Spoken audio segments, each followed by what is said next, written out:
రాజ్యమేది లేదు గాని రాణిలాగా చూసుకుంటా కోట కట్టలేను గాని కళ్ళల్లో నిన్నే దాచుకుంటా రాత ఎట్లా రాసి ఉన్నా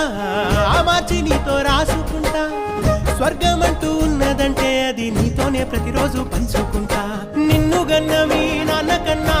అల్లారు ముద్దుగా సాదుకుంటా నీకు కోపం వస్తే కొంత దూరం ఉంటా నువ్వు గీత గీస్తే నేను దాటనంటా కంట నీరు కంటి రెప్ప దాటకుండా కాటుకై కావలు